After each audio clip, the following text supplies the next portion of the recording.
Professor Stanley Sebastian sir, good morning. Good morning, നമസ്കാരം. നമസ്കാരം. ഇന്ന് നമ്മൾ സംസാരിക്കുന്നത് കൗതുകം നിറഞ്ഞ, പലപ്പോഴും വലിയ സങ്കടം തോന്നുന്ന, ചിലർക്കെങ്കിലും വലിയ രോഷം വരുന്ന ഒരു കാഴ്ചയെക്കുറിച്ചാണ്. നമ്മുടെ രാഷ്ട്രീയ ജീവിതത്തിലെ നിത്യക്കാഴ്ചയാണത്. ഈ ചില ദുരന്തമുഖങ്ങളിൽ നമ്മുടെ രാഷ്ട്രീയ നേതാക്കൾ കാണിക്കുന്ന ഒരു ശവന്തീൻ രാഷ്ട്രീയമുണ്ട്.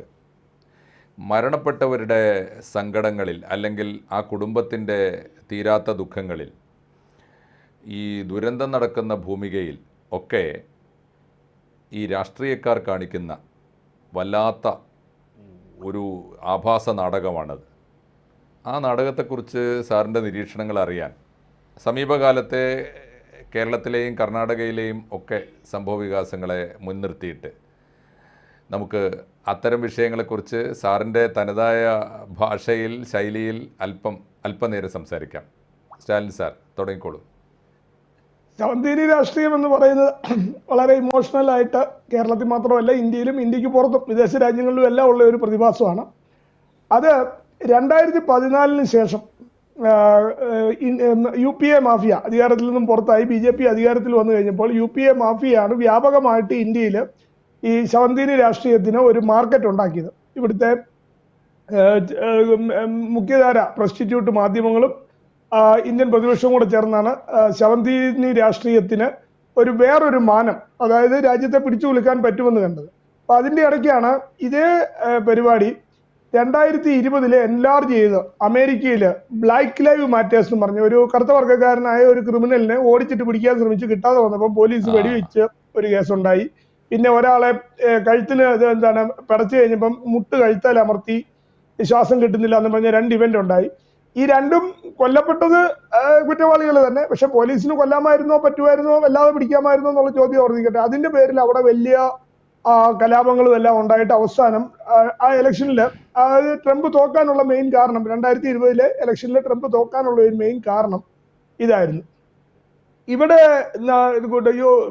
നമ്മുടെ നോർത്ത് ഇന്ത്യയിൽ ഏതെങ്കിലും ഒരു സ്റ്റേറ്റിൽ BJP ഭരിക്കുന്ന ഏതെങ്കിലും ഒരു സ്റ്റേറ്റിൽ ഒരു ഇവന്റ് ഉണ്ടായിക്കഴിഞ്ഞാൽ പപ്പു, പിങ്കി തുടങ്ങിയ എല്ലാ താരങ്ങളും പിന്നെ അങ്ങോട്ട് കരഞ്ഞുകൊണ്ട് ചെല്ലുകയാണ്. ആ വീട്ടിലേക്ക് ചെല്ലുന്നു, അഗ്നിവീറിന്റെ വീട്ടിൽ ചെല്ലുന്നു, ആരുടെയൊക്കെ വീട്ടിൽ എന്തൊക്കെ പ്രശ്നം ഉണ്ടായാലും അവിടെ ചെല്ലുന്നു. എന്നാൽ ഇതേ സമയത്ത് ബംഗാളിലോ അല്ലെങ്കിൽ UPA ഭരിക്കുന്ന സ്റ്റേറ്റുകളിൽ 100-200 പേര് കൊല്ലപ്പെട്ടാലും വീടുകൾ കത്തിച്ചാലും ഒന്നും യാതൊരു പ്രശ്നവുമില്ല. അതായത് സെലക്റ്റീവ് ആയിട്ടുള്ള ഒരു ശവന്തീനി രാഷ്ട്രീയമാണ്, വളരെ സെലക്റ്റീവ് ആയിട്ടുള്ള ഒരു ശവന്തീനി രാഷ്ട്രീയമാണ് കാണിച്ചുകൊണ്ടിരിക്കുന്നത്. ഇപ്പൊ ഈയിടെ ഇത് പറയാൻ കാരണം, നമ്മളുടെ ഒരു കേരളത്തിൽ നിന്നും ഒരു ലോറിയും ഒരു ലോറി ഡ്രൈവറും ഇതില് മലയിടിച്ചിലിൽ പെട്ടിട്ട് ഒരാഴ്ചയായി. അത് കർണാടക ഗവൺമെന്റ് തെരച്ചിൽ നടത്തുന്നുണ്ട്. ചില സാഹചര്യങ്ങളിൽ അവർക്ക് പ്രശ്നങ്ങളുള്ളപ്പോൾ കേന്ദ്രത്തെ, ഇപ്പൊ ആർമിയെ, അത് കഴിഞ്ഞ് നേവിയെയൊക്കെ വിളിച്ച് നടത്തുന്നുണ്ട്. അത്രയും വലിയൊരു ദുരന്തമുഖത്ത് രാഷ്ട്രീയ നേട്ടം ഉണ്ടാക്കാൻ വേണ്ടി കേരളത്തിലെ കമ്മ്യൂണിസ്റ്റുകളും മീഡിയയും കൂടെ നടത്തിയ ഏറ്റവും വൃത്തികെട്ട ശ്രമങ്ങളാണ് ഇപ്പൊ എക്സ്പോസ് ആയിരിക്കുന്നത്. യഥാർത്ഥത്തിൽ ഇവിടുത്തെ ഗവൺമെന്റ്, കർണാടകത്തിലെ ഗവൺമെന്റ് റെസ്പോൺസിബിൾ ആയിട്ട് തന്നെയാണ് അവിടെ കാര്യങ്ങൾ ചെയ്തിരിക്കുന്നത്. അവിടുത്തെ കളക്ടറും SP നാട്ടുകാരും കൃത്യമായിട്ട് സഹകരിച്ചിട്ടുണ്ട്. അത്രയും ഹൊസൈലായിട്ടുള്ള ഒരു ക്ലൈമറ്റ് ആണ്. മഴയും കാര്യങ്ങളും ഇന്ന് 7ാം ദിവസം അവിടെ തുറന്നിട്ടില്ല. അത്രയും വലിയ കാറ്റാണ്, വെള്ളം അലയടിച്ചു വരികയാണ്. ഒരു രീതിയിലും അവിടെ ഒരു പരിധി കഴിഞ്ഞ് മുന്നോട്ട് പോകാൻ പറ്റുന്നില്ല. അപ്പൊ അതിനെയെല്ലാം മറച്ചു വെച്ചിട്ട് കേരളത്തിലെ മീഡിയ പറയുന്നത് ജനങ്ങളെ ഇളക്കി വിടാനുള്ള പരിപാടിയാണ് ചെയ്യുന്നത്. കർണാടക ഒന്നും ചെയ്യുന്നില്ല. അങ്ങനെയൊന്നുമല്ല. കർണാടക ഗവൺമെന്റ് ശരി, കോൺഗ്രസിന്റെ ആണെങ്കിലും അവർ ചെയ്യുന്നൊക്കെ ഉണ്ട്. ഇല്ലെന്ന് പറയുന്നത് നുണയാണ്. കർണാടക ഗവൺമെന്റ് അവിടെ ശവങ്ങളും ലോറിയൊക്കെ കണ്ടെടുത്തു. മണ്ണിടിച്ചിൽ എന്ന് പറയുന്നത് ആർക്കും നിയന്ത്രിക്കാൻ പറ്റുന്ന സംഭവമല്ല. ഇതില് എല്ലാവരും നിസ്സഹായരായി പോകുന്ന ചില അവസരങ്ങളാണല്ലോ. അതിന്റെ ഇടയ്ക്കാണ് ഈ ദുരന്തത്തിൽ മകനെ കാണാതെ വിഷമിച്ചിരിക്കുന്ന അമ്മയുടെ അടുത്ത് ഒരു വോക്ക് കമ്മിണി മറുത പോയിരുന്ന് പറയാണ്, സൈന്യത്തെ തെറി പറഞ്ഞോളാൻ പുറകിന്ന് പറഞ്ഞു കൊടുക്കുകയാണ്, സൈന്യത്തെ തെറി പറഞ്ഞോളാൻ. ഞാൻ അതിന്റെ ക്ലിപ്പ് ഒന്നുകൂടെ ക്ലോസ് ആയിട്ട് കണ്ടപ്പോഴാണ് ഞാൻ നെറ്റിയെ കുരിശു വരച്ചു പോയി. ആ കമ്മിണിയുടെ മോന്തയും അവരുടെ രൂപവും ഭാവവും ഒക്കെ കണ്ടു കഴിഞ്ഞപ്പം വാലും കൊമ്പും ഇല്ലാത്ത ചെകുത്താനാന്നേ പറയത്തുള്ളൂ. എന്നാ രാജ്യദ്രോഹമാണ് പറഞ്ഞു കൊടുക്കുന്നത്. ഒരു വിഷമിച്ചിരിക്കുന്ന ഒരു പേരൻസിന്റെ അടുത്ത് ചെന്ന് സൈന്യത്തിനെ സഹായിക്കാൻ വന്ന് സൈന്യത്തിനെ ചീത്ത വിളിക്കാൻ പറയുക, സൈന്യത്തിന്റെ പോളിസികളെ വിമർശിക്കാൻ പറയുക. അതൊക്കെ ഡിഫൻസ് മിനിസ്റ്ററും ഡിഫൻസ് വകുപ്പും ഒക്കെ ഉണ്ട്. അവർ നോക്കിക്കോളും. സൈന്യത്തിന്റെ കാര്യവും അഗ്നിവീറിന്റെ കാര്യവും ഒക്കെ അവർ നോക്കിക്കോളും. അപ്പോ ഇവരുടെയൊക്കെ കാര്യം ഇതുപോലത്തെ അവസരങ്ങൾ വരുമ്പോൾ എങ്ങനെ സൈന്യത്തെ ആക്ഷേപിക്കാം, രാജ്യത്തെ ആക്ഷേപിക്കാമെന്ന് പഠിച്ച് ട്രെയിൻ ചെയ്ത ആൾക്കാർ കേരളത്തിൽ ഇതിലെയൊക്കെ വിലസി നടപ്പുണ്ട്, പല രൂപത്തിലും പല ഭാവത്തിലും. പക്ഷെ ഇപ്പോഴത്തെ ഭാവം എല്ലാം കണ്ടു കഴിഞ്ഞപ്പോൾ സത്യം പറഞ്ഞാണല്ലോ ഞാൻ പേടിച്ചു പോയി. ആ വ്യക്തിയെ കണ്ടു കഴിഞ്ഞപ്പം പേടിച്ചു പോയി. ഞാൻ സത്യം പറഞ്ഞാൽ കുരിശു വരച്ചു പോയി. ഞങ്ങളെയൊക്കെ ചെറുത്താനെയൊക്കെ കണ്ടു കഴിഞ്ഞാൽ കുരിശു വരയ്ക്കണമെന്നാണ് പഠിപ്പിച്ചിരിക്കുന്നത്. അതുകൊണ്ട് ഒരു സാധു അമ്മയെ മുമ്പിൽ നിർത്തിയാണ് രാമായണത്തിൽ പറയുന്നത് പുത്രദുഃഖം ദിനം ദിനം എന്നാണ്. പുത്രൻ നഷ്ടപ്പെട്ടവരുടെ ദുഃഖം നമുക്കറിയാം. അവരോട് കമ്പാഷനേറ്റ് ആയിട്ടും അനുഭാവപൂർവ്വം പെരുമാറിയും ആ ഗവൺമെന്റ് ചെയ്യുന്നുണ്ട്, കൊച്ചു വരും, ഗവൺമെന്റ് എന്തെങ്കിലും ചെയ്യുന്നുണ്ടെന്നും പറഞ്ഞ് അവരെ ആശ്വസിപ്പിക്കേണ്ടതിന് പകരം അവിടെ പോയി വൾച്ചർ പൊളിറ്റിക്സ് കളിച്ച് എങ്ങനെ അതായത് കേരളം ഭരിക്കുന്നത് ഇടതും കർണാടകം ഭരിക്കുന്നത് കോൺഗ്രസുമാണ്. BJP പിക്ചറിലൊന്നുമില്ല. കേന്ദ്രം ഭരിക്കുന്നതുകൊണ്ട് സൈന്യം വരുന്നു. സൈന്യം BJPയുടെയോ ഇടതിന്റെയോ കോൺഗ്രസിന്റെയോ ഒന്നുമല്ല, സൈന്യം ഇന്ത്യയുടെയാണ്. അവർ വരുന്നു, സ്റ്റേറ്റ് ഗവൺമെന്റ് പറയുന്ന കാര്യമേ സൈന്യത്തിന് ചെയ്യാൻ പറ്റത്തുള്ളൂ. അതുപോലെ കേരളത്തിലെ ഈ മാക്രികൾ മനസ്സിലാക്കേണ്ട ഒരു കാര്യം, പണ്ട് ഈ TN ശേഷന്റെ കാലത്ത് ഇലക്ഷന് സൈന്യം ഇവിടെ വന്നപ്പം അന്നത്തെ പ്രതിപക്ഷ നേതാവും മുഖ്യമന്ത്രിയും ഒക്കെ ആയിരുന്ന അച്യുതാനന്ദൻ പറഞ്ഞത് എന്തുവാ, സൈന്യം ബാരക്കിൽ ഇരിക്കത്തേ ഉള്ളൂ, നമ്മൾ പൂത്ത് പിടിക്കുകയോ പരിപാടിയോ ഒക്കെ പറ്റുന്ന രീതിയിൽ അഭ്യാസങ്ങളൊക്കെ നമ്മൾ കാണിക്കുമെന്നാണ് പറഞ്ഞത്. സൈന്യം ബാരക്കിൽ ഇരിക്കത്തേ ഉള്ളൂ എന്നാണ് പറഞ്ഞത്. അപ്പൊ സൈന്യത്തിനോടുള്ള ഇവരുടെ ബഹുമാനവും ഒക്കെ നമുക്കറിയാം. കമ്മ്യൂണിസ്റ്റുകാർ സൈന്യത്തെ കാണുന്നത് എങ്ങനെയാണെന്നുള്ളതെല്ലാം അറിയാം. ഇനി ഈ വൾച്ചർ പൊളിറ്റിക്സ് കൃത്യമായിട്ട് മനസ്സിലാക്കിയ ഒരാൾ കേരളത്തിലുണ്ടായിരുന്നു. അത് കേരളത്തിന്റെ നേരത്തെ മുഖ്യമന്ത്രിയായിരുന്ന ശ്രീമാൻ ഉമ്മൻചാണ്ടി ആയിരുന്നു.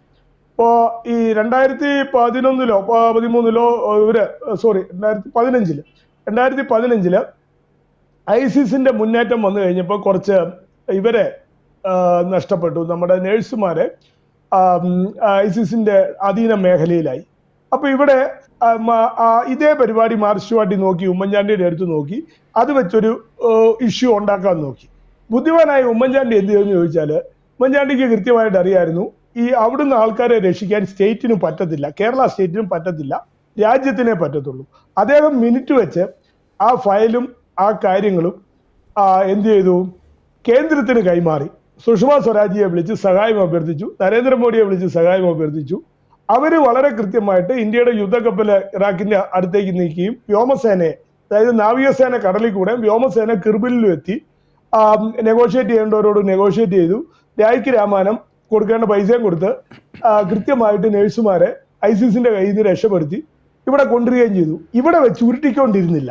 അതായത് ഈ വൾച്ചർ പൊളിറ്റിക്സ് ഇന്ത്യയിൽ ഉണ്ടെന്നും അത് മാർക്സ് പാർട്ടി യൂസ് ചെയ്യുമെന്നും മനസ്സിലാക്കി ഉമ്മൻചാണ്ടി അത് ഇവിടെ വെച്ച് നമ്മൾ അവരെ വിളിച്ചു, ഇവരെ വിളിച്ചു, ഷെയ്ഖിനെ വിളിച്ചു എന്നൊക്കെ പറഞ്ഞ് ഉഴപ്പാതെ മിനിറ്റ് വെച്ച് അത് കേന്ദ്രത്തിലോട്ട് ഫയൽ കൈമാറിയത് കൊണ്ട്, പറ്റുന്നവനെ കൊണ്ട് അത് എസ്കലേറ്റ് ചെയ്ത് കേന്ദ്രത്തിന് കൈമാറിയതുകൊണ്ട് നേഴ്സുമാർ സുരക്ഷിതമായിട്ട് ഇവിടെ എത്തി. ഇല്ലെങ്കിൽ മറ്റേ കമ്മ്യൂണിസ്റ്റുകാരുടെ ISIS ആംഗളമാര് ആ പാവങ്ങളെ ഇറച്ചി വിലക്ക് വിറ്റേനെ. അപ്പൊ അതുകൊണ്ട് ആ ഒരു ദുരന്തത്തിൽ നിന്ന് ഒഴിവായി. ഇപ്പൊ ഈ ദുരന്തമൊക്കെ വരുമ്പം ആദ്യം മാക്രികളൊക്കെ പഠിക്കേണ്ടത്, കമ്മ്യൂണിസ്റ്റ് മന്ത്രിസഭയും ആൾക്കാരും പഠിക്കേണ്ടത്, ഇത് നിങ്ങളെ കൊണ്ട് പറ്റത്തില്ല എന്നുണ്ടെങ്കിൽ ഞങ്ങൾ പിടിക്കാമെന്ന് പറയരുത്. ആദ്യം ഇത് വരുമ്പം തന്നെ ഉയർന്ന സ്ഥാനങ്ങളിൽ അറിയിക്കുക. ഇത് വേറൊരു സ്റ്റേറ്റിലാണെങ്കിൽ ആ സ്റ്റേറ്റ് ഗവൺമെന്റിനെ, വേറൊരു രാഷ്ട്രത്തിലാണെങ്കിൽ അന്നേരം കേന്ദ്ര ഗവൺമെന്റിനെ അറിയിച്ച് കേന്ദ്ര ഗവൺമെന്റ് മൂലമേ പോകാവുള്ളൂ. ഈ സ്റ്റേറ്റിനെ ആണെങ്കിൽ അങ്ങോട്ടും ഇങ്ങോട്ടും പറയാം. എന്നാൽ പോലും ഇന്റർ സ്റ്റേറ്റ് ആയി വന്നെങ്കിൽ കേന്ദ്രത്തിനെ അലർട്ട് ചെയ്യുന്നത് നല്ലതാണ്. കേന്ദ്രം കുറച്ചുകൂടെ എഫക്റ്റീവ് ആയിട്ട് ഒരു റിക്വസ്റ്റ് ഒഫീഷ്യൽ ആയിട്ടുണ്ടെങ്കിൽ. പക്ഷെ ഞങ്ങൾ സ്വതന്ത്ര കേരളമായതുകൊണ്ട് ഞങ്ങൾ കേന്ദ്രത്തിനോട് റിക്വസ്റ്റ് ചെയ്യത്തില്ല. കേന്ദ്രത്തിനോട് നേരത്തെ റിക്വസ്റ്റ് ചെയ്യാമായിരുന്നു. നമ്മൾ സ്വതന്ത്ര കേരളമാണല്ലോ. അപ്പൊ അതുകൊണ്ട് നമ്മൾ കേന്ദ്രത്തിനോട് റിക്വസ്റ്റ് ചെയ്യത്തില്ല. ഞങ്ങളുടെ വിദേശകാര്യ വകുപ്പും മറ്റു വകുപ്പുകളും ഒക്കെ മറ്റു സ്റ്റേറ്റുകളുമായിട്ട് കമ്മ്യൂണിക്കേറ്റ് ചെയ്യും. ഇതിൻ്റെ അകത്ത് അതുപോലെ തന്നെ നാട്ടുകാരും ഒരു കാര്യം, കേരളത്തിലെ ജനങ്ങളും ഒരു കാര്യം മനസ്സിലാക്കുക, അത് വളരെ ഇമ്പോർട്ടൻ്റ് ആണ്. ഏതെങ്കിലും കാരണവശാൽ നിങ്ങളുടെ വീട്ടിൽ ഒരു ദുരന്തമുണ്ടായാൽ, ഒരു കാരണവശാലും മാക്രികളെ അടുപ്പിച്ചേക്കരുത്. അവരെ മാർക്സ് പാർട്ടിയെയോ ഇടതന്മാരെയോ ലിബറൽസിനെയോ നവോത്ഥാനം സഹാത്തികളെയോ വോക്കുകളെയോ ഈ മീഡിയ ടീമുകളെയോ ഇടത് ജിഹാദി മീഡിയ ടീമുകളെയോ അടുപ്പിക്കാൻ പാടില്ല. കാരണം അവർ വരുന്നത് നിങ്ങളെ സഹായിക്കാനല്ല, നിങ്ങളിലൂടെ എങ്ങനെ ഗവൺമെന്റിന് ദ്രോഹം ചെയ്യാം, സൈന്യത്തിന് ദ്രോഹം ചെയ്യാം, രാജ്യത്തിന് ദ്രോഹം ചെയ്യാം എന്നുള്ളതാണ് അവർ ആലോചിക്കുന്നത്. അതിൽ നിന്ന് എങ്ങനെ മുതലെടുപ്പ് നടത്താം, ശവന്തീനി രാഷ്ട്രീയം. അതായത് നിങ്ങൾക്കൊരു ദുരന്തവും കൂടെ വരണേ എന്ന് ആഗ്രഹിച്ചാണ് അവർ നിങ്ങളുടെ അടുത്ത് എത്തുന്നത്. നിങ്ങൾക്ക് ഓൾറെഡി ഒരു ദുരന്തം സംഭവിച്ചു, നിങ്ങൾ സങ്കടത്തിലാണ്. അപ്പൊ നിങ്ങളെ ഉപയോഗിച്ച് നിങ്ങൾക്ക് ഒരു ദുരന്തവും കൂടെ ഉണ്ടാക്കാൻ വേണ്ടിയാണ് ഒരു നാശവും കൂടെ ഉണ്ടാക്കാൻ വേണ്ടിയാണ് അവരവിടെ എത്തുന്നത്. അല്ലാതെ ഇത് എങ്ങനെ പരിഹരിക്കാമെന്നോ അല്ലെ നിങ്ങളെ ആശ്വസിപ്പിക്കാനോ ഒന്നുമല്ല. നിങ്ങളെ ആശ്വസിപ്പിക്കാനെന്നുള്ള ഭാവേന ഈ കമ്മ്യൂണിസ്റ്റുകൾ നിങ്ങളുടെ വീട്ടിൽ വരുന്നത് നിങ്ങളെ ഒരു റൗണ്ട് കൂടെ ഉപദ്രവിച്ച് നിങ്ങളെ പൂർണ്ണമായിട്ടും ഇല്ലാണ്ടാക്കി കൊടുക്കാനുള്ള പരിപാടിയായിട്ടാണ് വരുന്നത്. അത് കേരളം ടി വി കൂടെ കണ്ടു. അതായത് ഈ കഴിഞ്ഞ 10 വർഷമായിട്ട് ഈ ഇന്ത്യ അലയൻസ് നടത്തുന്ന വൾച്ചർ പൊളിറ്റിക്സ് ഇത് തന്നെയാണ് പപ്പുവും പിങ്കിയും ആ സ്ത്രീ ഈ കോഴിക്കോട് കാണിച്ച അതേ അഭ്യാസം തന്നെയാണ് പപ്പുവും പിങ്കിയും കഴിഞ്ഞ 10 വർഷമായിട്ട് നോർത്ത് ഇന്ത്യയിൽ കൂടെ നടന്ന് കാണിച്ചുകൊണ്ടിരിക്കുന്നത്. മണിപ്പൂരിൽ കൃത്യമായിട്ട് ചെയ്തതും ഇതേ പരിപാടി തന്നെയാണ്. രണ്ട് ആൾക്കാർ തമ്മിൽ കലാപം ഉണ്ടായി. ആ കലാപം ഒരിക്കലും നിൽക്കാണ്ടിരിക്കാനുള്ള പരിപാടികളാണ് അവിടെ പോയി ചെയ്തു വെച്ചിരിക്കുന്നത്.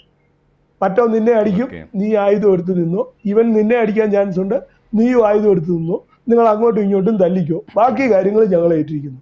ഇതാണ്, അതായത് ഇവിടെ ഇന്ത്യയിൽ ഉണ്ടാകുന്ന കലാപങ്ങൾക്കും ഇമോഷണൽ ആയിട്ടുള്ള ഔട്ട്ബസ്റ്റുകൾക്കും എല്ലാം കാരണം ഈ വൾച്ചർ പൊളിറ്റിക്സ് എന്ന് പറയുന്ന സംഭവമാണ്. എവിടെയെങ്കിലും അക്രമം ഉണ്ടാക്കി, എവിടെയെങ്കിലും ദുരന്തം ഉണ്ടാക്കിയിട്ട് അവരെ വെച്ച് രാഷ്ട്രീയം കളിച്ച് മുന്നോട്ട് പോകുക എന്നുള്ള പരിപാടിയാണ് ഇന്ത്യൻ പ്രതിപക്ഷം ചെയ്യുന്നത്. അത് ഇനിയെങ്കിലും, അതായത് ഇത്ര എക്സ്പോസ് ആയ സാഹചര്യത്തിലെങ്കിലും ദുരന്തത്തിന് എവിടെ എന്തെങ്കിലും സംഭവിച്ചാൽ അതിനെ നേരിടാൻ ഗവൺമെന്റിനെ അനുവദിക്കുക, ഗവൺമെന്റിനെ സപ്പോർട്ട് ചെയ്യുക. ദുരന്തമുഖത്തെങ്കിലും ഒന്നിച്ച് നിൽക്കാനുള്ള മാന്യതയെങ്കിലും ഇന്ത്യയിലെ പ്രതിപക്ഷ കക്ഷികൾ കമ്മ്യൂണിസ്റ്റും കോൺഗ്രസും ഒക്കെ കാണിക്കണം. അല്ലാതെ അങ്ങോട്ടും ഇങ്ങോട്ടും കുറ്റം പറഞ്ഞ് നിൽക്കുകയും ഇതിൽ എങ്ങനെ പോയിന്റ് സ്കോർ ചെയ്യാം, ഇത് അവൻ മൂലമാണ് സംഭവിച്ചത്, ഞാനാണ് രക്ഷകൻ എന്നെങ്ങനെ ജനത്തെ ബോധ്യപ്പെടുത്താം, ഈ പരിപാടിയൊക്കെ നിർത്തുക ഇനിയെങ്കിലും.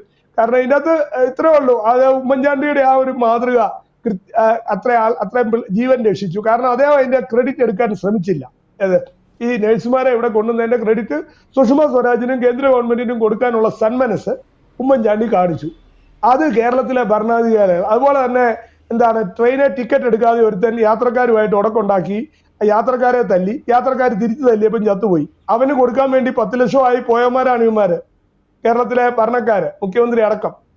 എന്നിട്ടാണ് വൾച്ചർ പൊളിറ്റിക്സ്, ശവന്തീനി രാഷ്ട്രീയം. എവിടെയെങ്കിലും ആരെങ്കിലും മരിക്കുകയോ അപകടത്തിൽപ്പെടുകയോ ചെയ്താൽ അതിൽ നിന്ന് എങ്ങനെ വോട്ട് പിടിക്കാമെന്ന് ആലോചിക്കുക, അതിന് ചെവിയിൽ പറഞ്ഞു കൊടുക്കാൻ ആൾക്കാരെ പറഞ്ഞു വിടുക, അവരെന്നിട്ട് സൈന്യത്തെയും കേന്ദ്ര ഗവൺമെന്റിനെയും മറ്റ് ഗവൺമെന്റുകളെയും ഇത് ചെയ്യുക. പോലെ കർണാടകത്തിൽ എന്തേരം മലയാളികൾ സുരക്ഷിതരായിട്ട് ജീവിക്കുന്നു.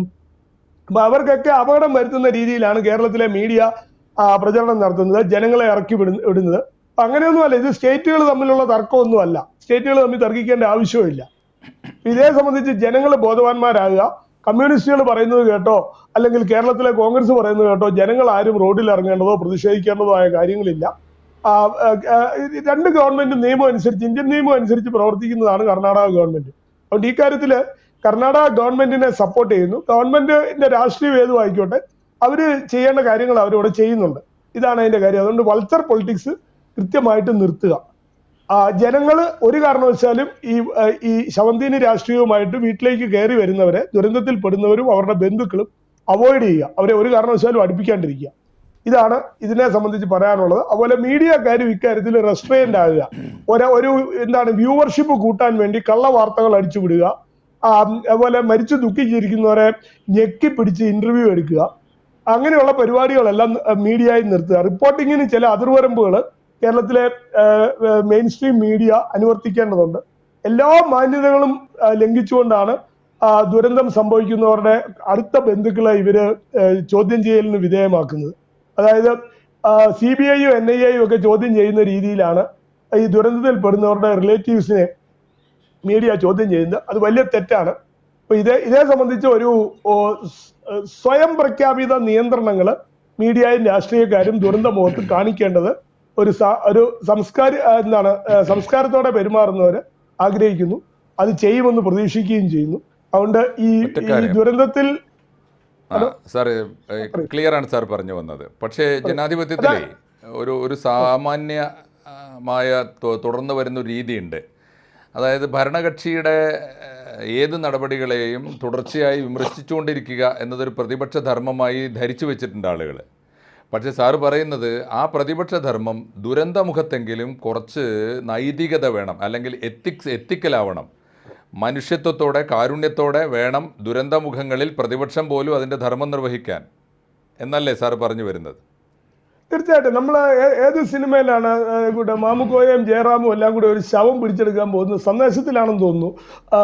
കൂടെ ഒരാൾ മരിച്ചു എന്ന് പറഞ്ഞു, പാർട്ടിക്കാരൻ പോലും അല്ല, കൊടിയെല്ലാം എടുത്ത് ഓടുകയാണ്. അപ്പോഴത്തേക്ക് അപ്പുറത്തെ ഗ്രൂപ്പ് ശ്രീനിവാസനും പാർട്ടിയും വരുന്നു അത് ശവം പിടിക്കാൻ വേണ്ടി. ഇതാണ് അന്ന്, അതായത് 30-35 വർഷം മുമ്പ് ആ സിനിമയിൽ കാണിച്ച രംഗം. അതിന്റെ ഏറ്റവും വികൃതമായ രീതിയിലാണ്, അതായത് ഒരാൾ മരിച്ചു കഴിഞ്ഞാൽ മരിച്ചയാള് ഞങ്ങളുടെ, അത് മരിച്ചയാളും ശവം എല്ലാം ഞങ്ങളുടെ, വീട്ടുകാരും ഞങ്ങളുടെ, മറ്റേ ആളും പാർട്ടിയും ഭരണകക്ഷിയാണ്. അങ്ങനെയാണെങ്കിലും ഓക്കെ, ഇനി അവിടെ പോകുന്നതിനോ ദുഃഖിക്കുന്നതിനോ അതിനൊന്നും ആരും എതിരല്ല. പക്ഷെ ഒരു പ്രകൃതി ദുരന്തം എന്ന് പറയുന്നത് ഭരണകക്ഷി ഉണ്ടാക്കുന്നതല്ല. ആ ബോധ്യമെങ്കിലും, പ്രകൃതി ദുരന്തം എന്ന് പറയുന്നത് പ്രകൃതിയാണോ, അതിനാണ് പ്രകൃതി ദുരന്തം എന്ന് പറയുന്നത്. ആ പ്രകൃതി ദുരന്തം ഉണ്ടാക്കുന്നത് ഭരണകക്ഷിയോ അല്ലെങ്കിൽ കേന്ദ്രം ഭരിക്കുന്നവരോ സൈന്യമോ ഒന്നും അല്ല. അത് സംഭവിക്കുന്നത് പ്രകൃതി ദുരന്തത്തിന്റെ മുഖത്ത് പോയവർക്കറിയാം അതിന്റെ രൗദ്രത എന്താണെന്ന്. അതിനൊന്നും ചെയ്യാൻ പറ്റത്തില്ല ഒരു ഗവൺമെന്റിന്. ഇപ്പം പ്രകൃതി ദുരന്തം അമേരിക്കയിൽ സംഭവിക്കുന്നുണ്ട്, റഷ്യയിൽ സംഭവിക്കുന്നുണ്ട്, ചൈനയിൽ ഇതിന്റെ അപ്പുറം സംഭവിക്കുന്നുണ്ട്. ഒരു ഗവൺമെന്റിനും തടയാൻ പറ്റത്തില്ല. അപ്പൊ ആ പ്രകൃതി ദുരന്തത്തിൽ വരുമ്പോ അതിന്റെ ആൾക്കാരെ സഹായിക്കുക. ഇപ്പൊ കേരളത്തിൽ തന്നെ കവളപ്പാറ തുടങ്ങി മൂന്നാറ് എന്തെല്ലാം സ്ഥലത്ത് പ്രകൃതി ദുരന്തം വന്ന് ആർക്കെങ്കിലും എന്തും ചെയ്യാൻ പറ്റുമോ? ഇരട്ടച്ചങ്കണ്ടെന്നൊക്കെ പറഞ്ഞതല്ലാണ്ട് പ്രകൃതി ദുരന്തം തടയാൻ പറ്റുമോ? ഇരട്ടച്ചങ്ക കൊണ്ട് കാര്യമുണ്ടോ? ഇല്ല. അതുകൊണ്ട് ആദ്യമായിട്ട് പിന്നെ ഇതിനകത്ത് കേരളത്തിൽ ഒറ്റ കാര്യം കൂടെ മനസ്സിലാക്കുക. ഈ നവോത്ഥാനം സഹാക്തികള്, വോക്കുകള്, അങ്ങനെ വോക്കിസം ഇങ്ങനെയൊക്കെ പറഞ്ഞ് ഒത്തിരി പേര് ഇറങ്ങിയിട്ടുണ്ട്. അത് കുറ്റി പറഞ്ഞു നടക്കുന്ന കുറച്ച് വനിതാ ആൾക്കാരുമുണ്ട്. ദയവ് ചെയ്ത് അവരെ ഒന്നും വീട്ടിൽ കയറ്റാണ്ടിരിക്കുക. കാരണം ഈ അവരുടെ ഏറ്റവും വലിയ, അതായത് പക്ക അക്രമമല്ലേ ഞാൻ ചോദിക്കട്ടെ, സൈന്യത്തിനെ അതായത് പാവപ്പെട്ട പേരൻസിനെ മുമ്പിൽ നിർത്തി സൈന്യത്തിനെ ആക്രമിക്കുക എന്ന് പറയുന്നത് ആരും അവർക്കെതിരെ, സത്യം പറഞ്ഞാൽ അവർക്കെതിരെ FIR ഇട്ട് കേസെടുക്കേണ്ടതാണ്. സൈന്യത്തിനെതിരെ അങ്ങനെ ഒരു ഇമേജ് ഉണ്ടാക്കുക എന്ന് പറയുന്നത് വലിയ രാജ്യദ്രോഹമാണ്. ഒരു രീതിയിലും ക്ഷമിക്കാൻ പറ്റുന്ന പാതകമല്ല. അല്ല, അത് അങ്ങനെ സർ. അവസാനമായിട്ട് ഇന്നത്തെ ഒരു ദിവസം നമ്മൾ ഈ വിഷയത്തെക്കുറിച്ച് സംസാരിക്കുമ്പോൾ, വിഷയം വേറെയാണെങ്കിലും സ്റ്റാൻലി സെബാസ്റ്റ്യൻ സാറിനോട് ഞാൻ എൻ്റെ ഒരു ഉത്കണ്ഠ, വ്യക്തിപരമായ ഒരു കൺസേൺ ചോദിക്കട്ടെ. വ്യക്തിപരം മാത്രമല്ല, അത് നമ്മുടെ ദേശത്തിൻ്റെയും നമ്മുടെ സംസ്ഥാനത്തിൻ്റെയും കൂടിയാണ്. എന്തായിരിക്കും അർജുൻ്റെ ഒരു ഭാവി? അർജുൻ്റെ ഭാവി ഞാൻ പ്രാർത്ഥിക്കുന്നത് അദ്ദേഹം രക്ഷപ്പെട്ട എവിടെയെങ്കിലും ഉണ്ടായിരിക്കട്ടെ എന്നുള്ളതാണ്. കാരണം എന്താണെന്ന് ചോദിച്ചാൽ ഇതിൻ്റെ അകത്ത് അദ്ദേഹം പെട്ടിട്ടുണ്ടോ, ഈ ലോറി ഒഴുകിപ്പോയോ ഇതിൻ്റെ അടിയിൽ പോയോ എന്നൊന്നും ഇതുവരെ ഇല്ല. കരയിലില്ലെന്നാണ് ഇപ്പോൾ പറയുന്നത്. നദിയിൽ കാണാൻ ചാൻസ് ഉണ്ടെന്നാണ്. നദിയിലാണ് പോയതെങ്കിൽ ഇത്രയും നാൾ സർവൈവ് ചെയ്യും എന്നുള്ളത് നമ്മുടെ ലോജിക്കിൽ അത് അത്ര ഇതാകുന്നില്ല, അല്ലെ സർവൈവ് ചെയ്തിരിക്കുമോ എന്നുള്ളത്. പക്ഷെ ഈ ലോറിയും തടിയും ഈ സാധനങ്ങളെല്ലാം കൂടെ അപ്രത്യക്ഷമായിട്ടുണ്ടെങ്കിൽ ഞാൻ വേറൊരു പ്രോബിലിറ്റി അവിടെ കാണുന്നത്, അവിടെ ഈ ലോറിയും ഡ്രൈവറെയൊക്കെ തട്ടിക്കൊണ്ട് പോവുക അങ്ങനെയൊക്കെയുള്ള അതത്ര സുരക്ഷിതമായ സ്ഥലമല്ല ആ റൂട്ട്. അത് പണ്ട് തുടങ്ങിയേ. അപ്പൊ വേറെ ഏതെങ്കിലും സ്ഥലത്ത് അദ്ദേഹം ഉണ്ടായിരിക്കണമെന്നാണ്. ഇതിൻ്റെ അകത്ത് അദ്ദേഹം പെട്ടിട്ടില്ല എന്ന് വിശ്വസിക്കാനാണ് എനിക്കിഷ്ടം. അദ്ദേഹം ഒരു സത്യം പറഞ്ഞാൽ അദ്ദേഹത്തിന്റെ കുഞ്ഞു മകന്റെയും ഫോട്ടോ കണ്ടിട്ട് 2 ജനറേഷൻ അച്ഛനും മകനും അദ്ദേഹത്തിന്റെ നടുക്കുള്ളയാളാണ്.